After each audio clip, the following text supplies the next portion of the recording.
I really believe you because socks Yeah. always get lost. I don't know what happens. You know what I mean? You put it in the washing machine and then you're like, guys, this cannot be. I And where think do it's they a go? portal. Washing machine is a portal. It just enters it and exits from the other side. That's actually the intro of the show. I mean, that starts out there. I love it. But acting was not something that I just decided on. It just happened. Throughout my years, I have stepped out of it and just like tried to not be an actor and do something different, which actually is also like a fantastic thing because everything we do in life feeds into our work, which is one of my favorite things about acting. Normally what we have here is really the start before you're ready. And I mean, you really did that. You were only 10, just having fun at your dad's job, Icelandic National Radio. Me and my friend were there one day and we had this idea that we needed a job. So we just knocked on a door and we asked for a job. They allowed us to participate in a children's show there. And after that, I got a role in a radio play back home. I got paid. I think I spent it all, and I think my parents were young, so they didn't have like a... I was acting as a kid, like at the theater, and they paid us like 10 rubles. And just in front of the theater, there was an ice cream parlor. And I would go and buy like an ice cream for myself and for all of my friends. And I felt like it was the best feeling. Welcome. Thank you so much I know you're very, very busy. Busy actor, busy working on all your projects. I would love for you to do something with me. So Thorvaldur and I, we had the pleasure of working together in Scotland. I could play your wife. I know you're married. You have a gorgeous, gorgeous woman. But I was lucky that I could play your wife for a very short period. Very short, but it was amazing. And we did something crazy, and I asked you to do, well, it wasn't crazy really. I asked you to do like a video for my mom, who is a big fan, because Thorvaldur is a very well-known actor, and in Iceland, everyone loves him. Let's be honest, and I do too. You're amazing. So I wanted to ask you, because we want to do a little bit now of a call to action for our audience, and that you help me here, that we ask them to subscribe, because we're doing here, Valeria and I, is we really want to offer this platform to creatives like you, directors, actors, producers, writers, and to get everyone to subscribe so we can continue doing these videos and these interviews, and have this platform for creatives so their artwork is seen, they are seen, and also, it's connecting, right? So, Thorvaldur isn't saying anything. He did the same when I was asking him to do it with my mom. Just say it's for your mom. He just looked pretty, and he was just like, you do you, girl. You do you. I'm just listening, taking it all in. Thank you. Appreciate that, and of course I'll tell people to everyone, please subscribe, you guys. Subscribe. We want it, and now we thank you. Thorvaldur, as you say, he's a lot of fun, and he is award-winning actor. He's an author and director, newly getting more into that field, right? And I would love to start with talking about the beginnings. Normally what we have here is really the start before you're ready. And I mean, you really did that. You were only 10, which is crazy. Just having fun at your dad's job, the Icelandic National Radio, right? Radio station. And please tell us how the career started, how it started that you became an actor. Well, first of all, thank you for inviting me. I really appreciate it. It's really nice it was really nice working with you in Scotland. I thoroughly enjoyed it. It was a nice project, and you're a good collaborator. So thanks for bringing me on. And those beautiful words that you were saying here before, I truly appreciate that. So how I started out, basically, acting.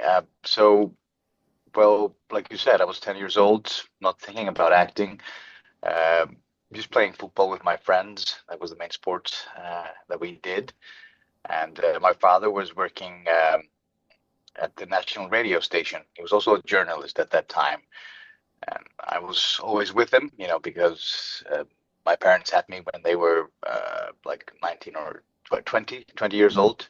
And I was their only child for a very, very long time. And they were growing up themselves, so I didn't have a lot of babysitters around.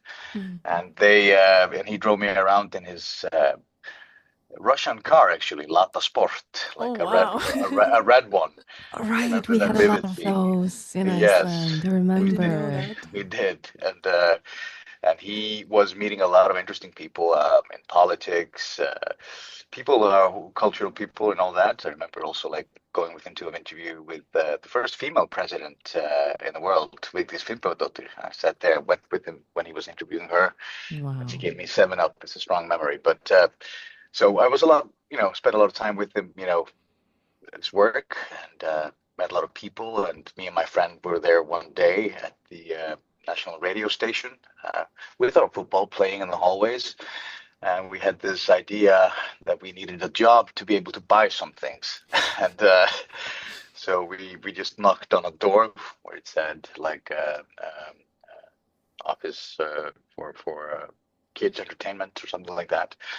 And we asked for a job, and they thought it was funny and naive and all that. And they asked us what kind of job we needed. So maybe on a radio, I guess, since we're here.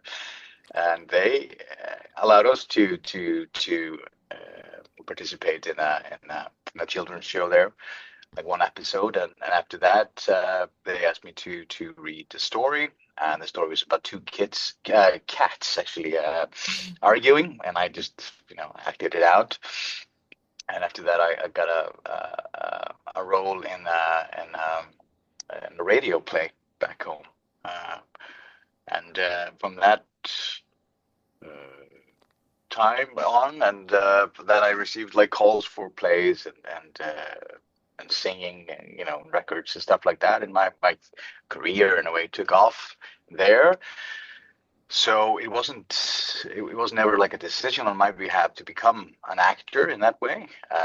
It was never like a dream, even though I was, made these funny installations at home, like, and then did my own radio shows at home. I was creative by nature, I guess. But acting was not something that I just, decided on. It just happened. And which is it was a very good thing for me, because I was able to to act or to participate in projects with actors of great standard, like the actors that I admired, and learn from them. So I was always like in the sideways, just like watching how they were doing things. But so this was actually especially my job during, when I was a kid and a teenager. So I was in school. I had to drop out of football like later on, and this was just like something that I did, and this became part of my identity, which is a good and a bad thing, I think, at the same time, because I think for me later on in life, then I realized, like, is this a decision that I want to take? Do I want to become this? So throughout my years, I have stepped out of it and just like tried to, not be an actor and do something different, which actually is also like a fantastic thing, because everything we do in life feeds into our work, which is one of my favorite things about acting, that everything you do, having a podcast interview with you guys, feeds into what I do, meeting people, Exactly. reading things and all that, because we are like vessels for things. So yeah, I've been doing this for a long time, and I would probably describe myself as an actor. Absolutely, number 1, 2, and 3. Yeah, Through and through. Yeah. Very inspiring approach, that everything that you do in life fits back into your acting. That's a good way of looking at things. I definitely like it. I wanted to ask you, did you receive any salary because you wanted to, Yes. a job on the radio? Did you get paid? I got paid. Yes, I did. And for a Good. kid during that time, I mean, that was a big thing. I think I spent it all, and I think my parents were young, so they didn't have they didn't have I guess I probably would, if I would have, if it would have stayed in the bank then, probably the interest would have increased the amount. But So it yes, was a pretty good sum of money. I it was remember I was. good money for a kid. Yeah, absolutely. Was it all spent on candy or was it That's what I wanted toys? to What ask. was it? I think I would have been candy. Like, oh, Yeah, well, the candy and some football stuff and that kind of stuff. No, it's Very very smart. encouraging. I was acting as a kid, like at the theater, and they paid us like 10 rubles. 10 rubles is like nothing even back then, but you can buy ice cream. And just in front of the theater, there was an ice cream parlor. And I would go and buy like an ice cream for myself and for all of my friends. And I felt like it was the best feeling. Since then, I received salaries so many times, but it never matched that experience back then. And you felt like so rich and so happy with those things that you actually earned at 10. Oh my Exactly. God.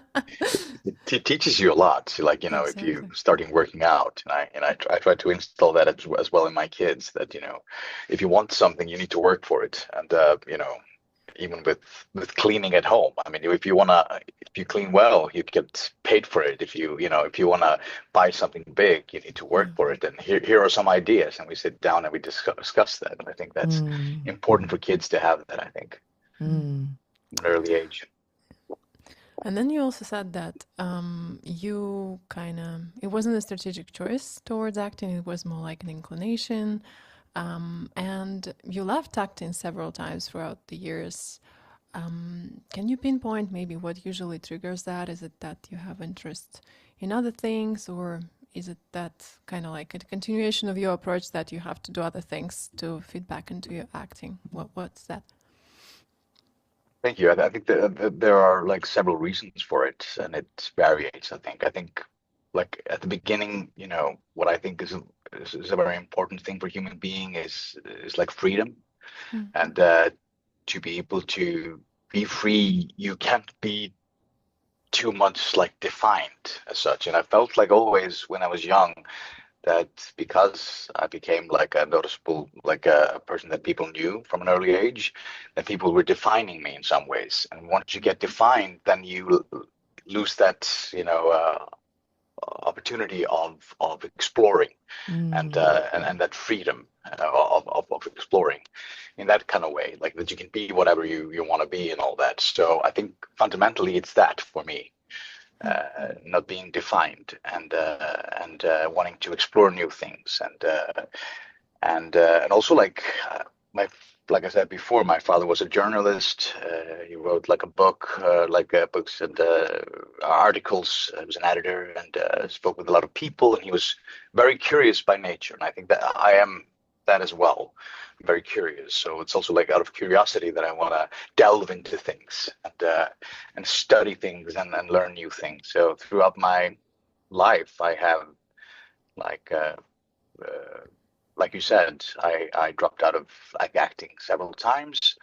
Once I went in to study like law, but then I realized like after college that was like very boring. I needed poetry, even though Shakespeare is both law and poetry. I just needed poetry more, I think. And then after that, I went to studied MBA at Oxford University, where I wanted to do something else, something different, have something, meet new people, explore new opportunities. And then I worked at an embassy, basically in Sweden, Stockholm, Sweden, for 2.5 years. It's like a international institution there, basically. And yeah, so I've done that several times, and I think it is important for actors to step outside of their circles and explore things, because like I said before, I mean, all those things that you take in life will feed into your work. Yeah, so I think there's several reasons for why I've dropped out. It feels, everything you're telling us, it feels so systematic, but at the same time not, like so intuitive. I would say that's intuitive, the way you do it. But for maybe someone outside, that's also the interesting thing, because you started with law because you said you didn't want to study acting. You were like, no. I mean, you were famous at this point in Iceland. That's which is, I'm sure, a very, very particular way of, to experience that, and at that young age. So I understand that, as you said, to pivot and go like, wait, I'm being defined for, and I don't even know who I am. I'm young. Yeah. Then you realize like, no, okay, I do want to study acting. And you started in Iceland and you were 1 year, but then immediately felt again, which I think is obviously what you told us about your dad and yourself. I think it's this question mark you have, like about life. You want to experience it, you want to live it, you want to like dive deep into it. So you told me before that you had this urge, like you were like, okay, this is good, but I want to study abroad acting. Yeah. And I would love for you to tell us how you approached that, because when you told me that, I was like, damn, damn, why? Yeah, please do, because there's so much to learn from that. Well, thank you. I think that, like you said before, like you mentioned both structure and also like, having this like urge to explore. And if I finish that discussion in a way, like I think that's my parents, basically. My father, like this very curious person who's like a bohem. Has passed away, and my mother, who is like very extremely structured and very very structured. So they are like polar opposites in that kind of way. And I feel like I need both. I've always needed both in my life. And when I create, I usually like try to clear the canvas and keep it like very structured. And then from that place, I love to create. So I figure once I clean things out a little bit. But so when it comes to like studying abroad, it was, once I realized after college or after high school, college, we have this system in Iceland where we graduate when we're 20 and then we go into university. Like I said, I explored like law, like studies for a very short period of time, and realized that I didn't want to do that. And then I applied to the only acting school in Iceland on a university level, and went there and got accepted and went in and spent 1 year there. And but during that time, I was going through like personal things when it came to my family, and just like identity crisis in a way. I was, after high school, college, you're trying to figure out like, what am I, where am I going, what do I want, and all that. Who am I? All those big questions, and then I felt like that it was hindering me to stay in an environment that I felt like defined in a way, because I'd been doing it for a long time. And I wanted to go somewhere where I didn't know anyone, in a stimulating environment where I can like be more free to explore things. So I made a decision during my first year that I wanted to study abroad, and it was one city that I always wanted to live in. So I had two things, basically: study acting abroad and doing it in New York. So that was my goal. And so after my first year of training here in Iceland, I was offered a role in Footloose. It was like a musical performed at the City Theater here in Iceland, Reykjavik City Theater. And I played the lead there. I think it was Ren or something, the same role that Kim Bacon played in the movie. And it was like a musical. We had a choreographer from Sweden, and I'm not a big musical guy. I don't know why I did musicals back in the days, but they always casted me as such. I felt I never could dance, and I'm an okay singer, but I can act. So I guess I was good at acting, that I knew how to do those things, I guess. But I never, I'm not a musical guy in that way. But so I did that musical, and during that production, that was like during the summertime, it was a big production, and they wanted to keep on going into the winter, which would interfere with my studies at the Academy of the Dramatic Arts here in Iceland, at the Academy and the acting school. So I couldn't do both. So I was in a negotiating position there. So I said to them, okay, I mean, I want to study abroad in New York. I want to apply for studies there. So I'll do your play, but you will handle my application process and cover the first year of tuition at the university or the acting school that I would, get into in the States. So smart. And those great guys, I mean, that really helped me and Christian.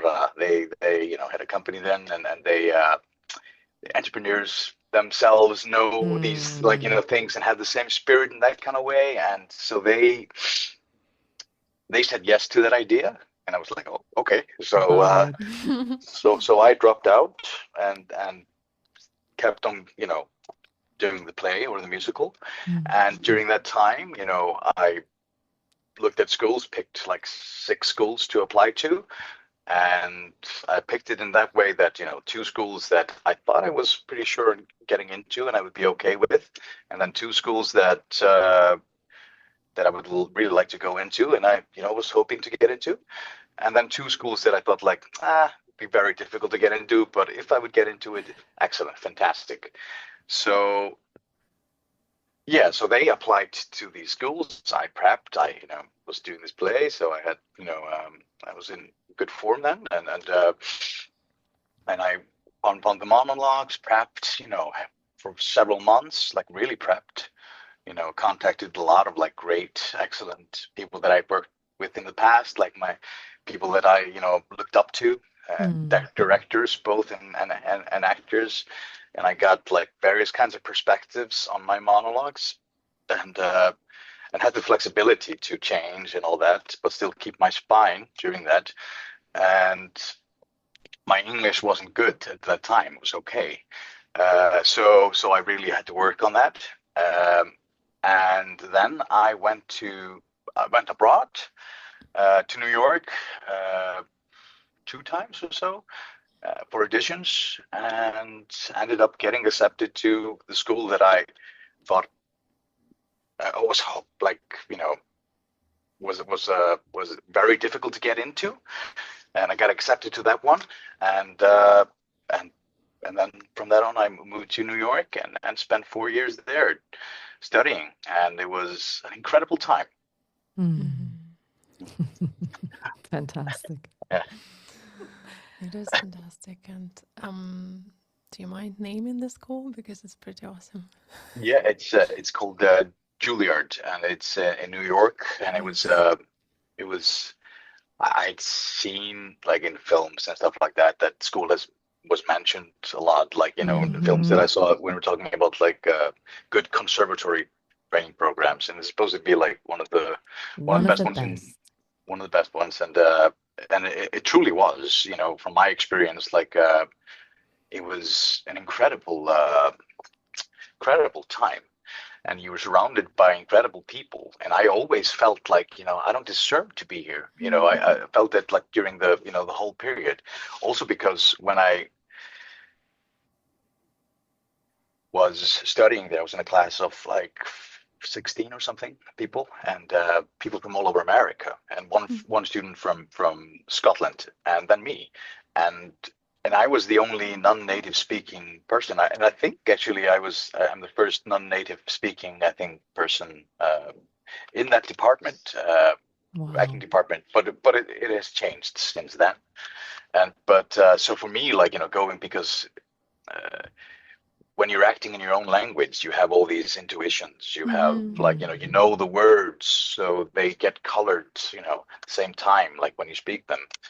So when you really have to, when you're working on Shakespeare and like, text in general, you really need to look up words and like, wow, things that native speakers take for granted. I never could do that. I really had to look it up, and I had to do the extra work. So my days were really long, and I probably went too far into the studies. And after 4 years, I felt like, wow, I really worked my ass off. Absolutely, I did. I did everything they, I think, asked for, but maybe I didn't take care of myself during the process, like by finding the joy within it, as well as living, exploring the city, meeting people and all that, doing those things that people do in general to feed their soul. Exactly. So I didn't do that during the 4 years. So it was all about the studies, and after my studies, I did a really big project. It was they asked me to do it. Finally, it was became a blockbuster hit in Iceland. My first leading role in a film, which became a big thing back home. And that was like a roller coaster ride, that film. It was a guy who went into the underworld, in drugs and everything like that. So a guy who needed to be awake for 24, 48 hours, even 72 hours, drugs and all that. And I was a young actor, didn't do that, of course, but going through the experience of imagining that really took a toll, after the studies. So I remember when I finished that project, I felt a little bit worn out, and so it took me a lot of time, many years actually, to settle a little bit, or to calm my nervous system. Because as you know, in acting, I mean, you're always 360 degrees, if you're training consistently, and if you're not aware of the fact that you need to also tend to your soul, or you need to or look for the element of fun within your own life, you just get drained really, really, really fast. I can relate so much to what you're talking about. I actually studied in Scotland, but it was law. Oh, you did? Okay. Yeah, and I was obviously not native speaker, one of the few people. And law, you have to get the very high point to get into that school. And because I was late with my visa for the first intake, which was in September, I came in January, and so I had to write dissertation, master thesis, the first part of the year, which was a lot of pressure. And obviously back then I wanted to do everything, do the best in the world. And so I was literally just imprisoned myself. I was sitting in my room for 3 months, not even barely eating. And so I burned out so much, I definitely kind of exceeded my limits. And after that, it was just it was discipline, of course, but then it was so difficult to find back, to find that joy, that why I even entered that school, why I wanted to study there, why I wanted to go to Scotland, why I prepared for more than 2 years, all of that whys just went out of the window. What I'm curious about, how did you find your way back into the joyous part of life and the process of acting? I still am. And actually, I had to, it wasn't, so 6 years ago or something like that, I decided to, because I had always, when I stepped outside of acting, I always was doing acting as a side thing. I never went fully out of acting, the career. So 6 years ago, I decided to take that step, to go to not do anything in relation to acting. So I took 2.5 years working abroad, and I had to realize it for myself, coming back to it, like you said, why did I act? Why? What do I enjoy doing? What makes me tick, and so forth. So I really just had to go all the way out of it to be able to see it. And today, I really really enjoy it, and I think it's I think it became just a thing for me now, it's become a thing for me now that I really enjoy. So I, I think, I had this, had to have I had a surgery because of my back and stuff like that. So once you get like physically drained and you get emotionally drained, sometimes you need to just like really just Yes. Oh my have this God. big hit and like just go all the way out to be able to do that. And but the way for me in has been like, asking these questions like you were saying, like, why did I do this? Why?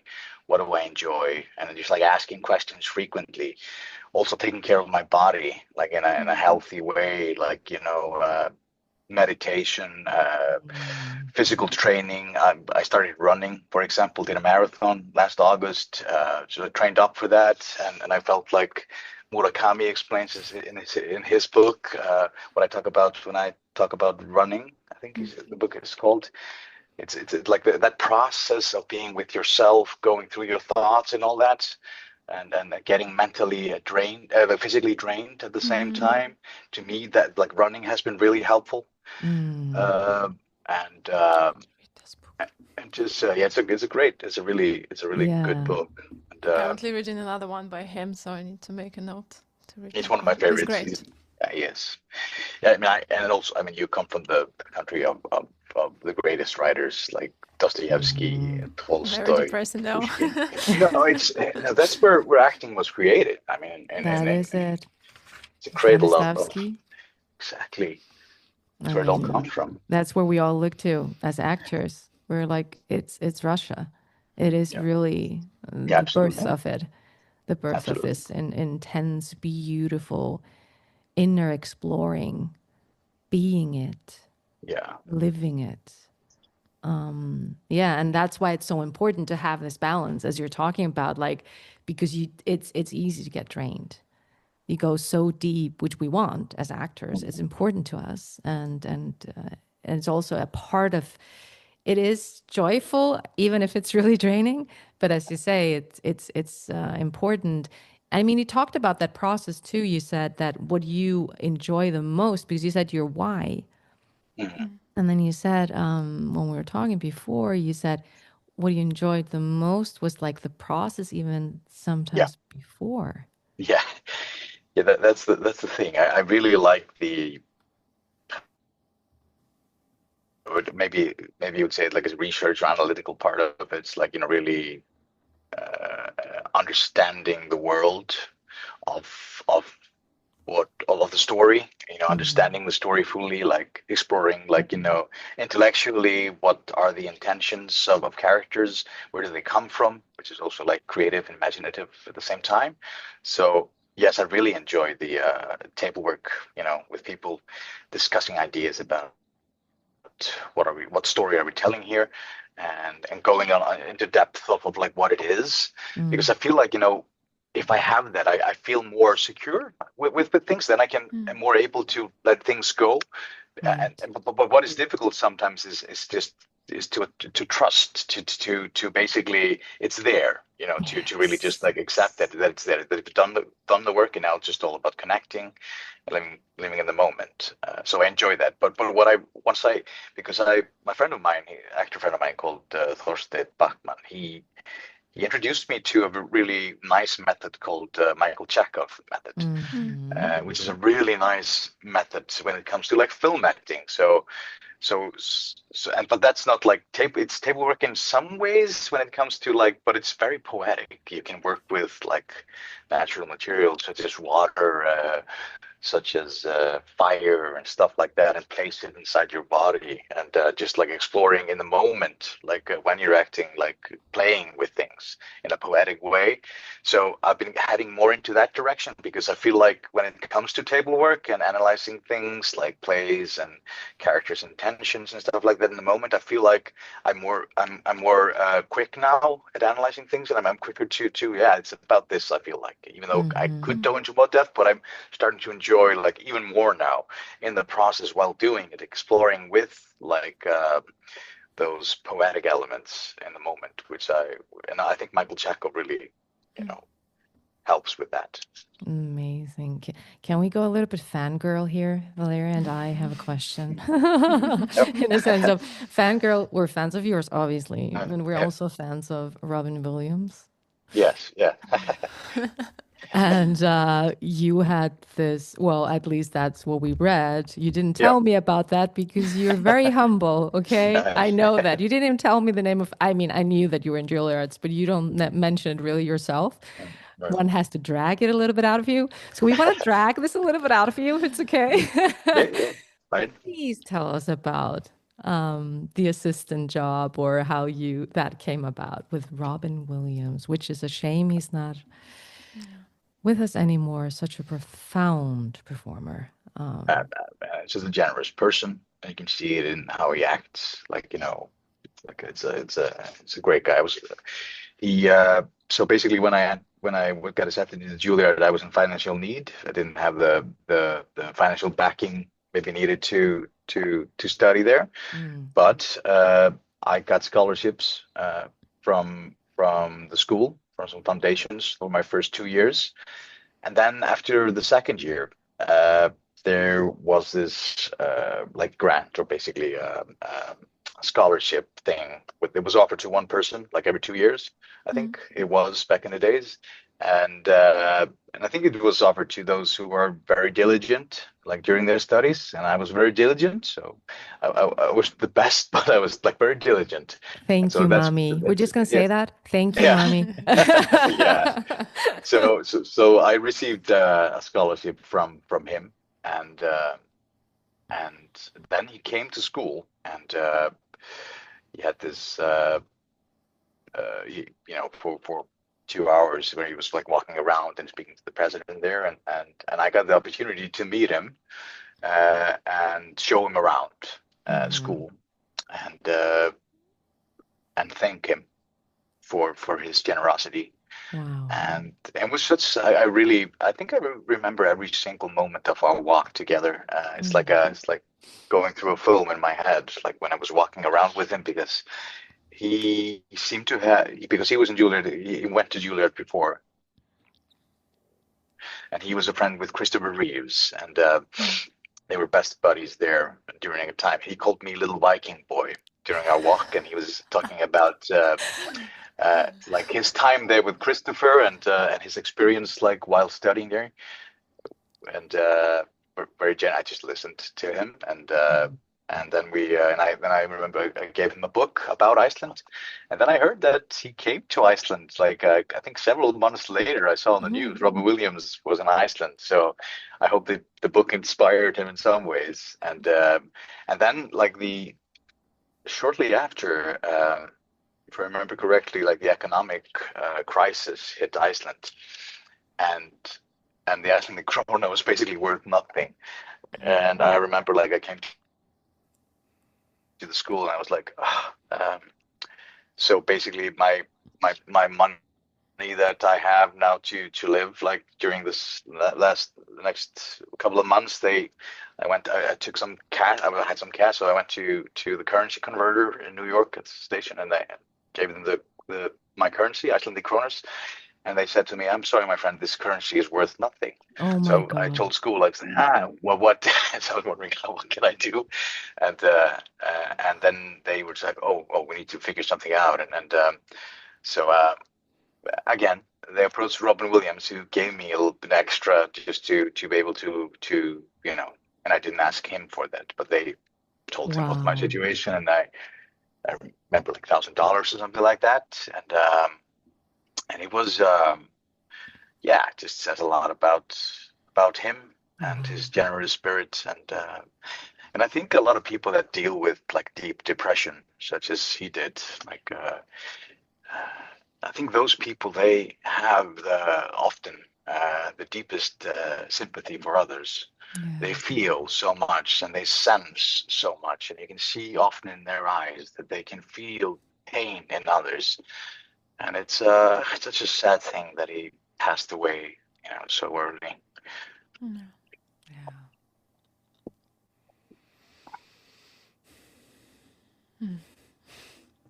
Yeah, he was a wonderful actor and the person, and Definitely touched a lot of people with his art Yeah. and personal stories Yes. as well. Yeah. So moving on, I wanted to ask you about your writing. Yeah. So at some point it entered your life alongside acting, and you wrote three children's books? Five. No. Five, Five okay. now. Congratulations. Thank you. Wow. Thank Wonderful. you. Do you remember the moment when you realized it wasn't just another side project? This is something that holds a particular meaning to you and you want to do this more? Yes. Well, like first, I wrote the books with my friend, like Bergonides. She draws the pictures, so it's both of us together, my collaborator. So we collaborated them together. And Tell us again his name. Bergonides, her name is, and she's published like Bergonides. 40 children's books before. Beautiful. So she's an expert in that. So I've learned a lot from her during this process. But when it comes to writing, I've always been interested in it, and I never felt capable enough to do it until like maybe recently. In a certain way, I felt that I think it's important. I think for actors often some actors are really physical, and they like, a lot of actors are like very physical. So everything that they do comes from like sensation and all that. I tend to lean into text first to explore like what is the meaning, and I look through it like as a profiler, like, what kind of words what kind of words is he using, why does he use those words to explain himself, and so forth. So I've always been interested in text in general. I wrote with a friend of mine who was during our time at Juilliard, like a libretto for an opera with him, but we did it together, and so that was my first thing. Like it was in 2009 or something like that. And librettos it's not usually the best piece of writing that you can find, because it's for opera. So later on, I've always wanted to, often during like processes, like when doing like films, when I'm playing maybe a leading role or a big supporting role, I have a good relationship often with directors. So when I get casted, maybe before, like in Iceland, like before the script has been finalized, I often have a dialogue with the directors about like,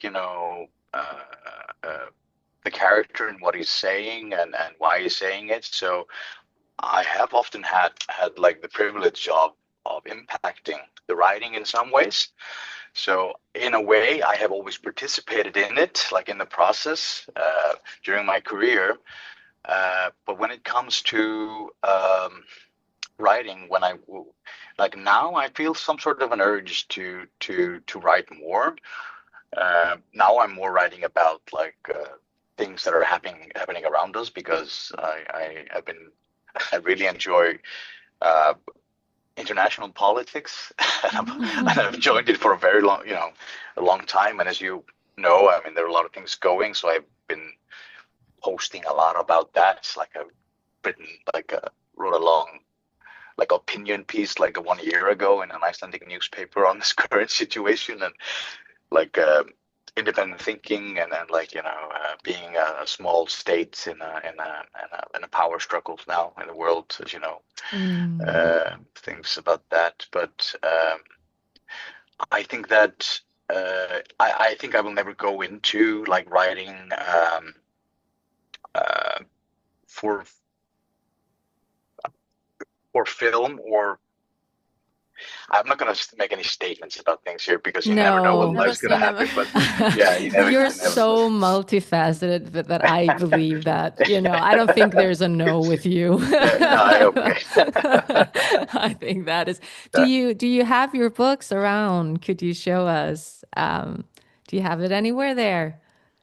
Would you wait like half a minute? We will Yes. wait. Everyone will wait a half a minute. Okay, half a We will minute. wait Okay. longer Okay. even. Thank you. Of course. No, you guys, this is, as you can see, we're in one of his children's room, which is so beautiful. So that's amazing. And it's worth waiting to see his books. I would definitely want to see that. Valeria, I'm waiting for My you to write books. your book. Maybe it's gonna be children's book. Who knows? I would love it. I would love that. Me too. So I'm coming. I'm running. Yay. Let me see here. It's coming. So here's here's one of the five. Oh, Yeah. yeah. Show us. Beautiful. So I'm in one of my daughter's room here. That's what we just talked about. Yeah. Yeah. Okay. Oh, that's beautiful. So here's one of the stories. It's so basically Soli. Yeah, exactly. He is a sock. It's a So sock. these children's books are about a world that I created with my friend that is called The Land of Lost Socks. So basically, it's an idea I had like 6 years ago when I was when I had my no, it's 6 years ago. I was like 7 years ago.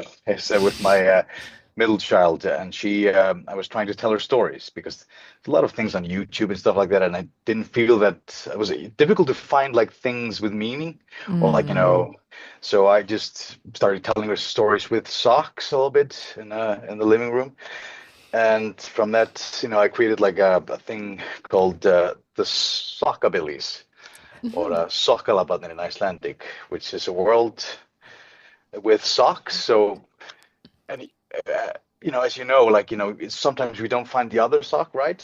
And we're trying to figure out all the times, right? and where does that sock go? And they go to the land of lost socks. I knew it. And this is one of them called Soli.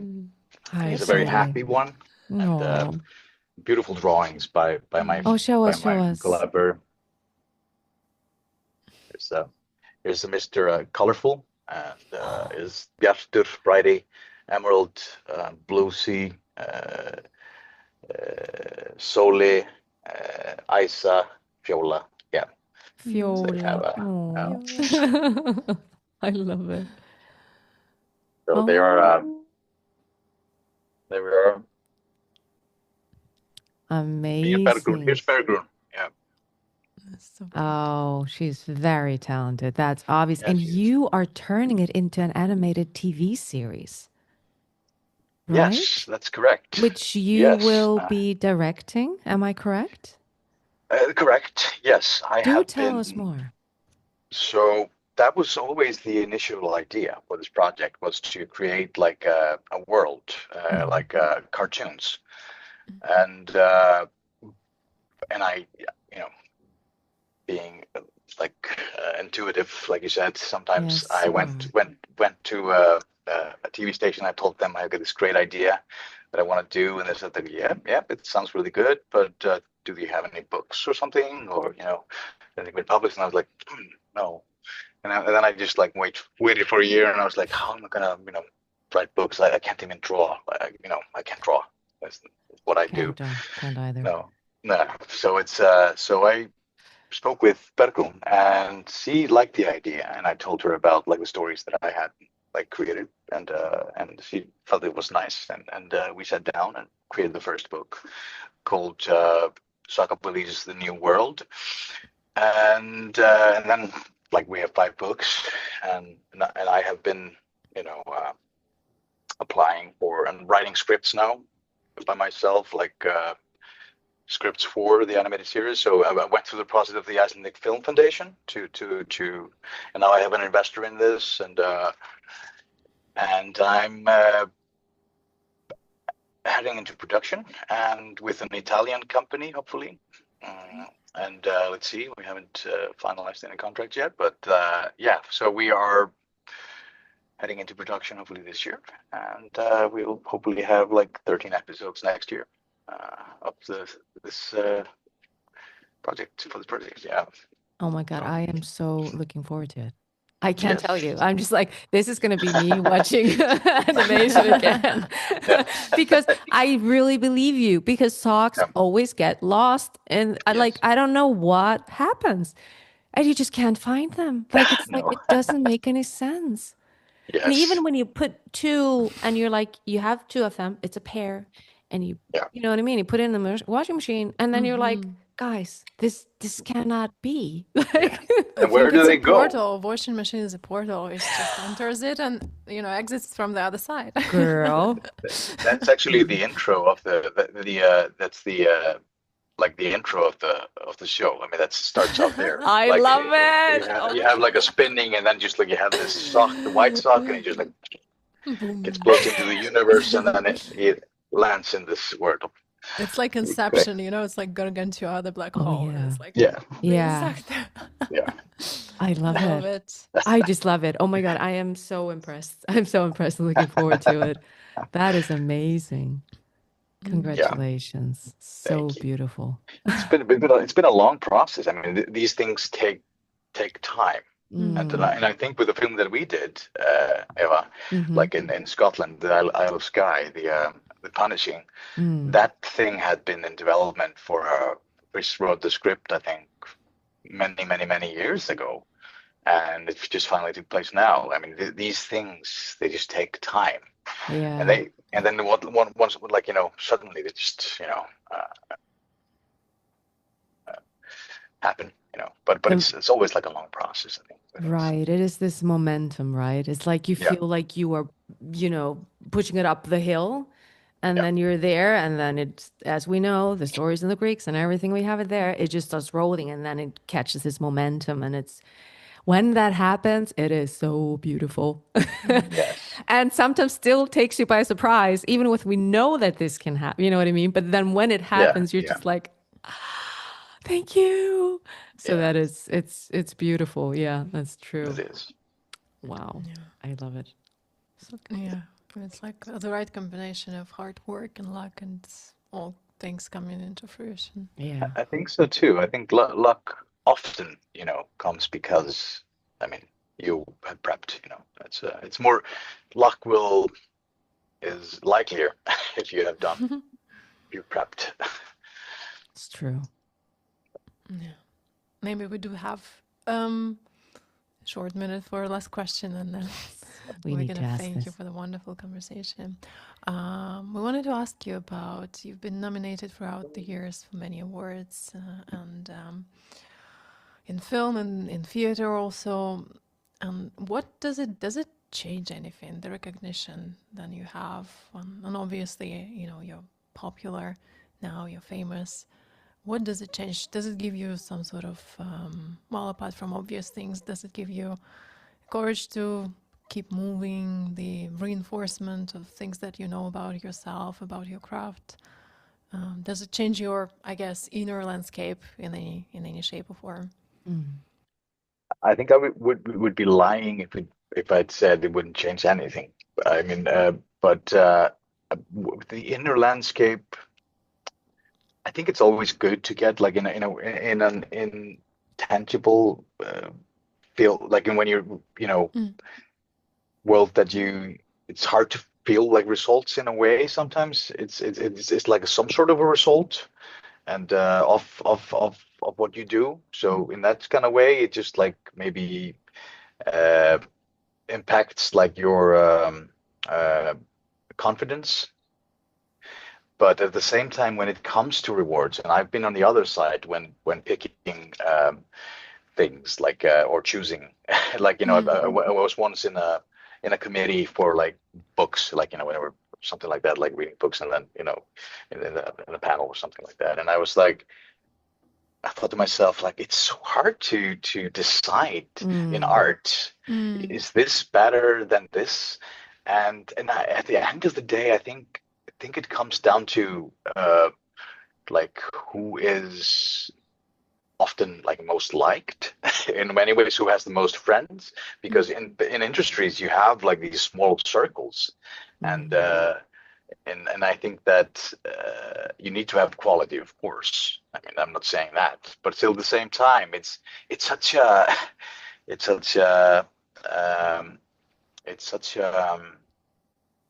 difficult thing to determine or like to judge, because people have their own way of interpreting things, their own way of aesthetics and so forth. And what we do is a lot about experiments and experimenting things. So I think it's hard, and I've always had this opinion about awards in general. It's not a definitive thing, and it's very it doesn't change the world for people, I think. But what you like this industry wise, of course. I mean, you I mean, getting an award when puts you up there a little bit, and then if you do another role later on, then those who are judging you for that, they see like, oh, he has received an award from that, so he must be good. So it's a recognition, like later on in that. So it's approved, like a stamp or something. So of course it helps. I mean, when I received this Berlinale, like a shooting star award, I mean, it really just, and also like it puts you. You connect with more people. You go to events. Something is written about you and you get recognized. So yes, of course, it impacts your career. It does that. And therefore, like, you're in the landscape in that way. But what I'm trying to say is that I think it's impossible to judge in in arts, like that this is better or the other or something like that. So it's, to me, it's like a little bit ambiguous when it comes to awards and all that. Yeah, as we said before, you're very humble. And I just have to say, working with you, as I had the pleasure and felt very lucky, is that you give and give and give. It is just beautiful. Same with you. I felt the same thing. So thank you for that. I appreciate that. Thank you. And you are so in the moment, in the creation. It was so clear that you had the character, and at the same time just had totally immersed in it and let go. And so you are a shooting star, and more than that, you are up there. Thank you. I appreciate that. Well, really, I'm saying that it's coming from the heart, and I've worked with you, so it's like feel very lucky. And I want to thank you so much for this precious time. And now we know where the socks are going. Thank you for saving my world here. This has been amazing. Thank you. Thank you. Thank you. Thank you too. And hope to see you in person. Yes. Yeah. I'm trying to drag you to Iceland. Have to visit. It's a beautiful place. Yes. I love that. Thank you. Thank you.